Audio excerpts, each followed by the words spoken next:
It's also interesting because you are quoted in Wikipedia as one of the few Commodorians that actually said that the Amiga 600 is total crap. I did. Now, do you know the story behind it all? Well, I do remember that summer, 1992, you did have a pretty tough job in the press because you had to justify that. I do remember seeing quotes from you and pictures of you alongside these stories.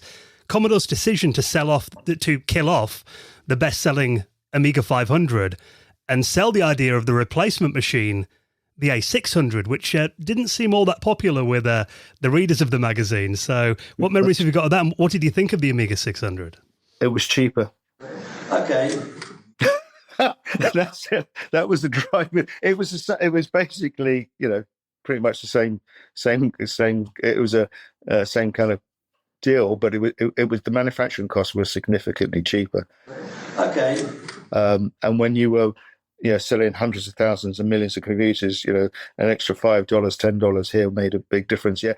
So imagine our surprise when what we got delivered to us was Amiga 600s, which cost more to make than the 500 did in the first place. Yeah, it was almost like losing a beautiful child with the Amiga 500, because that was, the saving grace really of Commodore. The 64 was good, but it was a bit getting a bit long in the tooth, etc. We had competitors like Amstrad and coming along, and obviously the Nintendo and Sega. So the Amiga was really, really important, but we just couldn't carry on manufacturing it at the cost that it had. So we had to have it was a smaller form factor, etc. And it was engineered to be significantly cheaper. Yeah, no, That is something I read in his book.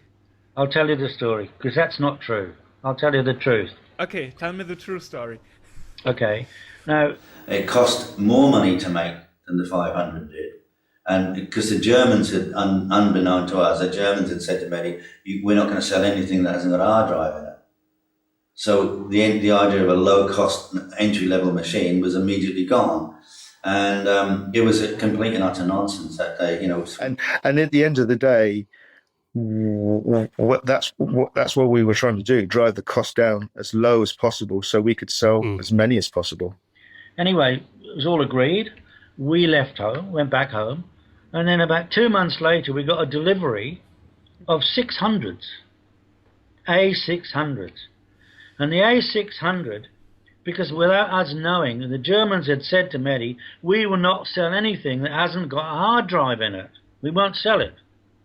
So instead of producing the 300 at a lower cost, they produced the bloody 600, which cost more to make than the 500, even though it was a lesser specification than the 500. They called it 600, and the first thing the 600 did was to kill all the sales of the 500.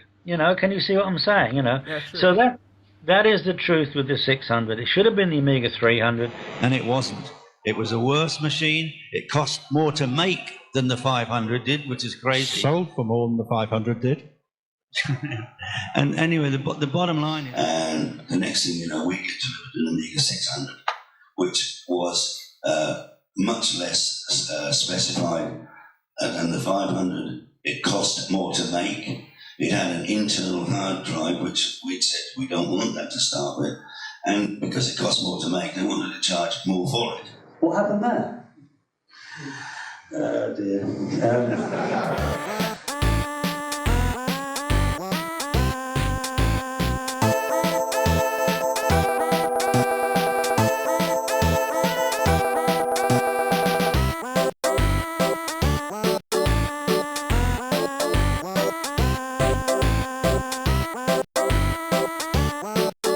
And a really great example of that is the fiasco of the Amiga 600.